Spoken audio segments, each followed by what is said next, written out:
పెద్దాయనా, ఓ పెద్దాయనా. ఎవరు ఎవరు బాబు?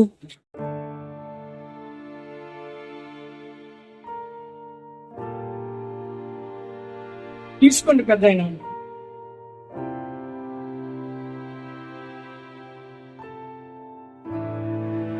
మాకు మీరు చల్లగా ఉండాలి బాబు.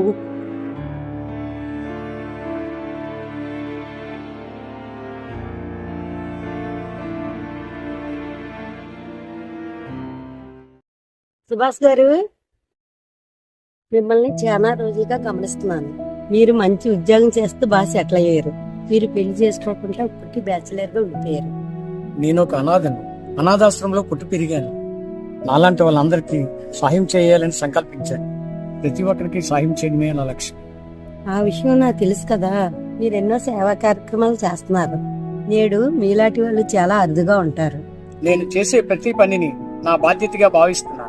మీరు నిజంగా చాలా గొప్పవాళ్ళు. మీరు చాలా మంచి పనులు చేస్తున్నారు. నాకు కూడా మీకులాగా మంచి పనులు చేయాలని ఉంది. ఆ భగవంతుడు మిమ్మల్ని చల్లగా చూడాలి. చాలా థ్యాంక్స్ అండి. ఆఫీస్కి టైం అయింది, వెళ్ళొస్తాను.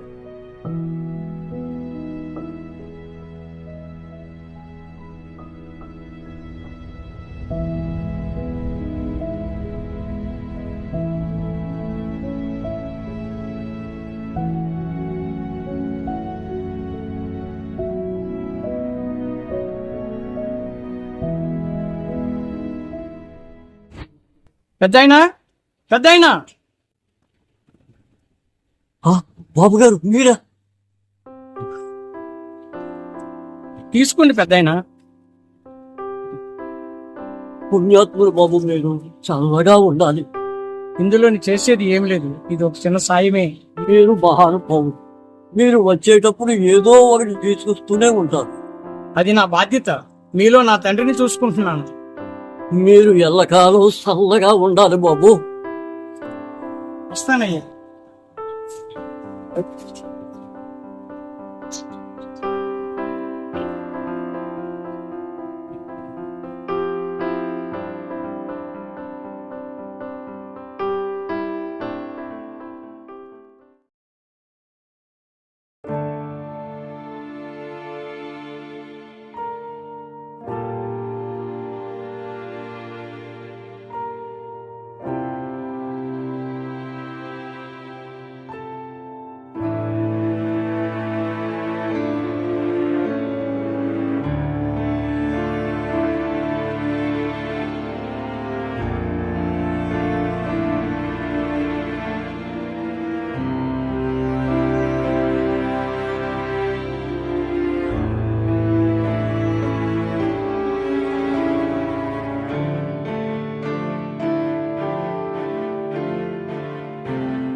ఇది చాలా అన్యాయం. నేను కష్టపడి సంపాదించిన డబ్బులన్నీ నువ్వెలా తీసుకుంటావు? ఇది చాలా తప్పు కదా. ఇలా డబ్బులు తీసుకోవడం తప్పని ఎవడైనా చెప్పాడా? నేను తీసుకుంటున్నాను, నాకు నచ్చినట్లు ఉంటాను, నచ్చినట్లు చేస్తాను, అంతే. చాలా పొగలుగా మాట్లాడుతున్నావు. నాలాంటి వాళ్ళ దగ్గర దౌర్జన్యం చేయడం చాలా తప్పు కదా. ఈ లోకంలో నేను ఒక్కడనే కాదు, నన్ను మించిన చండాలపులు చాలా మంది ఉన్నారు. నా గురించి మాట్లాడితే బాగోదు.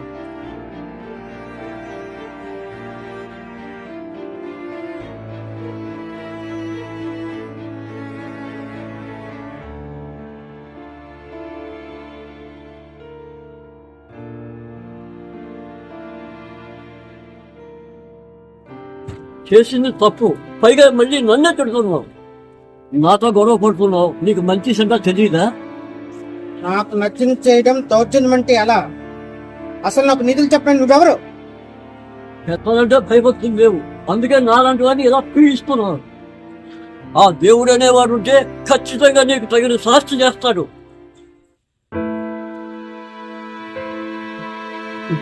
ఏంటి నా మీద కోపడుతున్నావు? శాపనార్థాలు పడుతున్నావు ఏంటి? నువ్వు అరుసుకోవడం తప్ప నన్ను చేసేది ఏమి లేదు. మళ్ళీ నోరు తెరిచావా జాగ్రత్త.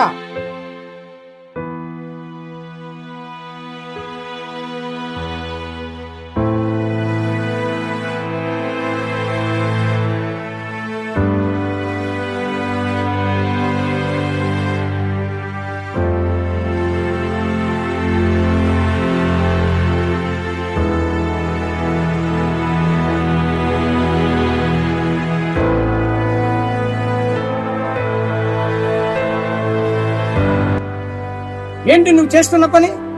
నీకంటే వయసులో పెద్దవాడు, అతను గౌరీ ఇవ్వకుండా చేయి చేసుకుంటావా? నా ఇష్టం, నాకు నచ్చిందే చేస్తాను.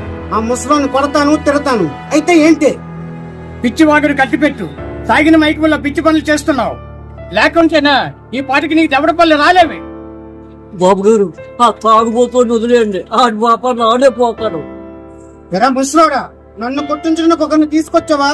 ఎంత మందిని తీసుకొచ్చినా నన్ను ఎవరు ఏం చేయలేడు. ఏదో జరిగింది, ఎప్పటికైనా నీ దారిని వెళ్ళిపో. ఎరా ముసలోడా, నాకే వార్నింగ్ ఇస్తున్నావా? నేనేంటో తెలియక మాట్లాడుతున్నావు. నా ఎవరిది?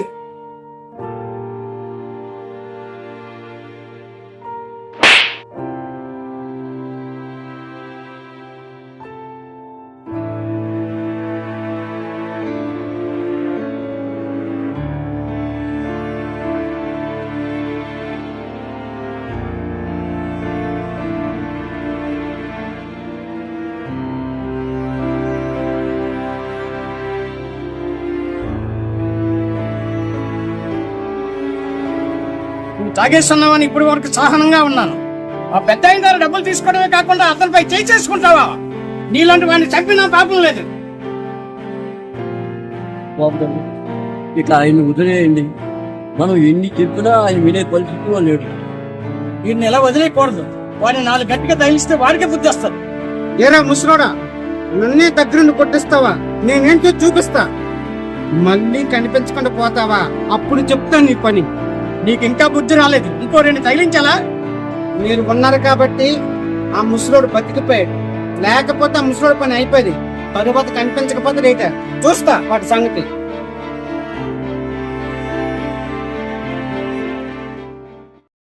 మీ పట్ల అంత కఠినంగా మాట్లాడుతున్నాడు. అతనిపై ఎందుకో మీకు అంత జాలి? అన్న తండ్రి ముందు తన కొడుకుని కొడుతుంటే ఏ తండ్రి తట్టుకోలేడు, నువ్వు తట్టుకోడు. అంటే ఆ వ్యక్తి మీకు తెలుసా? వాడు నా కొడుకే బాబు. వాడి పేరు రాంబాబు. వాడికి పెళ్ళయిన తర్వాత పచ్చి తాగుబోతుగా తయారైపోతుంది. నా భార్య చనిపోయింది.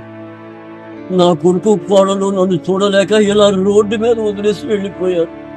ఇలా వారానికి ఒకసారి వచ్చి నా దగ్గర ఉన్న మొత్తం డబ్బులు తీసుకుని తాగుతుంటాను.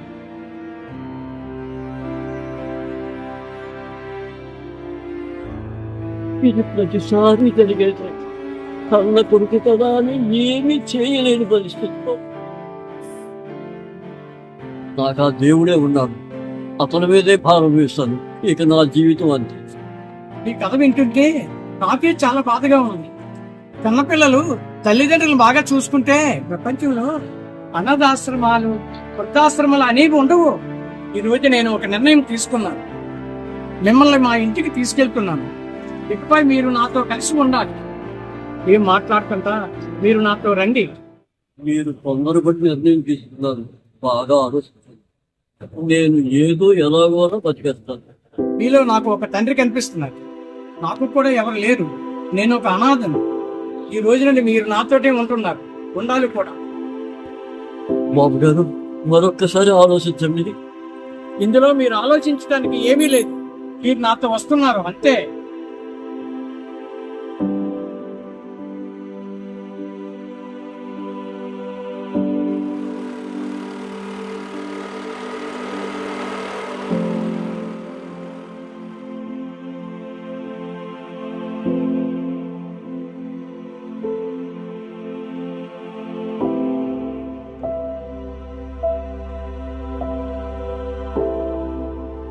సుభాష్ గారు నమస్కారం సార్. ఎవరు ఈయన? ఎప్పుడు చూడలేదే. అవును, ఆయన నా ఆత్మీయ బంధువు. చాలా రోజుల నుంచి పక్క ఇళ్లలోనే ఉంటున్నాం. నాకు బంధువు ఉన్నట్టు మీరు ఎప్పుడు నాకు చెప్పలేదు. ఈయన పేరు ఆచార్య, నా తండ్రి. ఈయన ఈ రోజు నుంచి నాతోటే ఉంటారు. మీ లైఫ్ లోకి ప్రవేశించిన కొత్త బంధువా ఈయన? లేదమ్మా, ఆయన నాకు చాన్నాళ్ళ నుంచి పరిచయం. నేను ఆయనకు కొత్త బంధువు ఏమీ కాదు. ఆయన మంచితనమే నన్ను ఇక్కడి వరకు తీసుకొచ్చింది. నాకు అర్థం కాలేదు పెద్దయినా. నేను అందరూ ఉండి కూడా అనాథనయ్యాను. రోడ్డు మీద పడి ఉన్న నన్ను చూసి ఈ సుభాష్ బాబు గారు మానవత్వంతో నన్ను దగ్గరకు తీసుకున్నారు. సుభాష్ గారి గురించి నాకు తెలుసు కదా, చాలా మంచి మనసారిది. నేను కాదని చెప్పినా సరే రోడ్డు మీద పడి ఉన్న నన్ను చేరదీసి తండ్రిగా చూసుకుంటానని, నాకు ఆ అవకాశం ఇవ్వమని నన్ను ఇక్కడికి తీసుకొచ్చారు. ఇప్పటికే అతను ఎన్నో మంచి పనులు చేస్తూ వస్తున్నారు. నిస్వార్థంగా అందరికీ సేవలు చేస్తున్నారు.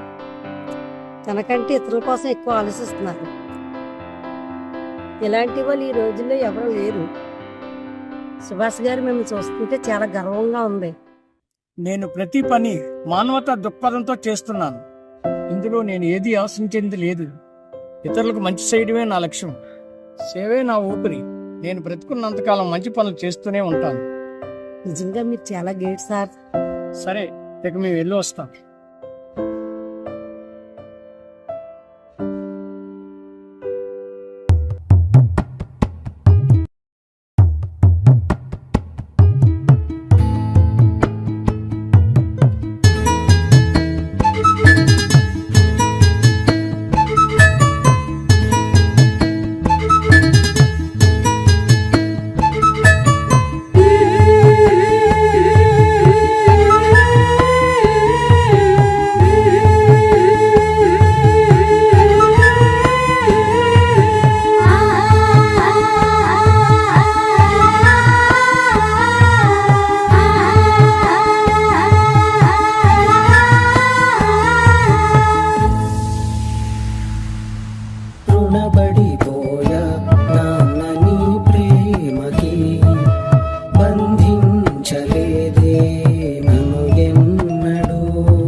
బంధాలతో ఉన్న నీవు నడిపించినావు బాధ్యతవై పాలనవ్వులే చూసి చిట్టి వేలు చేతబట్టి కలలెన్నో కన్నావు గుండెల్లో బంధించినావు. నాన్నగారు, మీరు తెల్లవారు లేచిన తర్వాత కాలపత్రులు తీసుకుని ఏదో మన ఇంట్లో కలిగితే టిఫిన్ చేస్తూ భగవంతుని స్మరించుకుంటూ ఏదో మహాభారతం లాంటి ఉన్నటువంటి మన బుక్కులని రోజు ప్రతిరోజు చదువుకోండి. ఆ భగవంతుడు మిమ్మల్ని అన్ని విధాలుగా మిమ్మల్ని చూస్తాడు. మీ ఆప్యతో మమ్మల్ని కూడా ఆశీర్వదించినట్టు అవుతుంది. ఒక కన్నా తండ్రిగా మిమ్మల్ని నేను ఎప్పుడూ కూడా నేను భావించుకుంటున్నాను. అర్థమైందా? జాగ్రత్తగా ఉన్నాను. మరి కళ్ళార చూశాను లోన బాధ, నీతోనే ఉంటా నిన్ను వీడిపోను. మనసారా మనసారా నడిపించునా, కడదాకా కడదాకా నడిపించునా.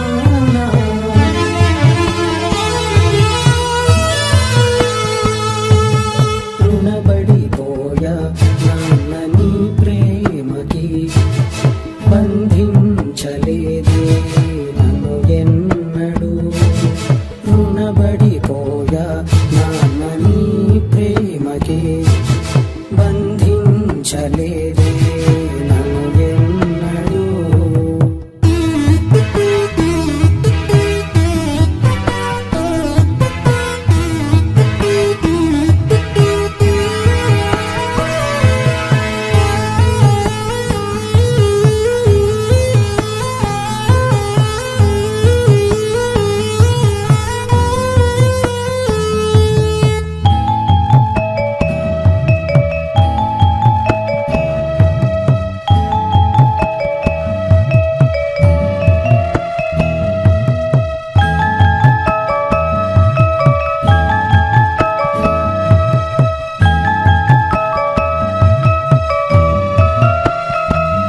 నే కింద పడిన ప్రతిసారి కెరటమై మేలు కొలిపే ధీరుడవై. నే కింద పడిన ప్రతిసారి కెరటమై మేలు కొలిపే ధీరుడవై. అద్భుతం నేనే అని ప్రాణమంత నాకని అరచేతుల్లో పెంచావు, గమ్యాన్ని చూపించినావు. నా జన్మకే అద్భుతం నానా, ఎన్ని జన్మలైనా నీ రుణం తీర్చగలనా. మనసారా మనసారా మన్నించు నాన్న, కడదాకా కడదాకా నడిపించు నాన్న.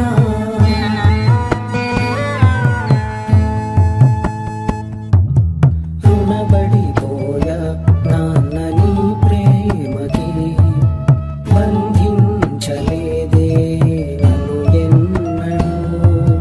నీ కనులతో తోవా చూపించే నాకు, ఆ కనులకు లేదే ఇక విశ్రాంతి.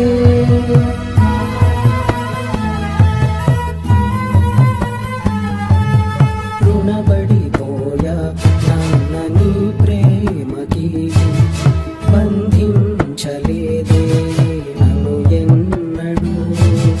రుణపడిపోయా నాన్న నీ ప్రేమకి, బంధించలేదే నన్ను ఎన్నడూ.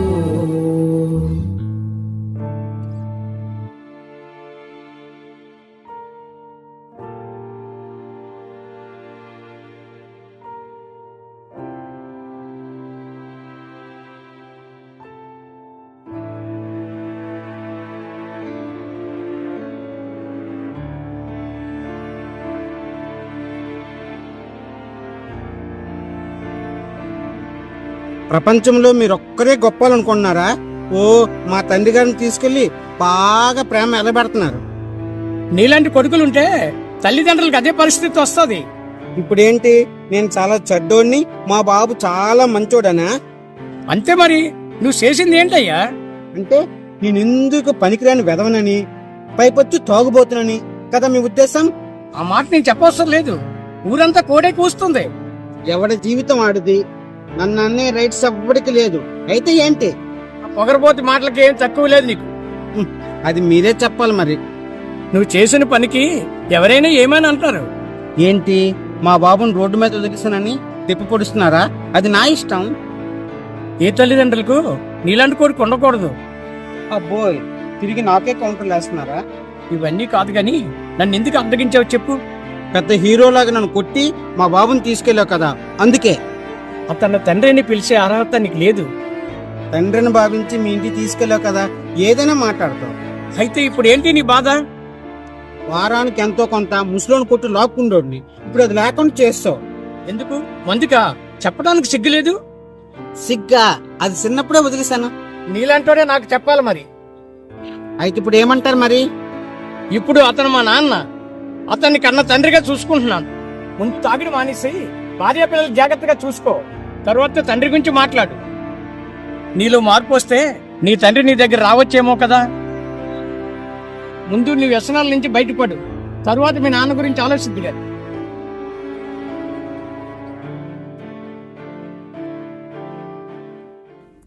నేడు సమాజ స్థితిగతులలో మార్పులు వచ్చాయి. కుటుంబ వ్యవస్థ కూడా మారింది. కుటుంబ సంబంధాలు ఆర్థిక సంబంధాలుగా మారాయి.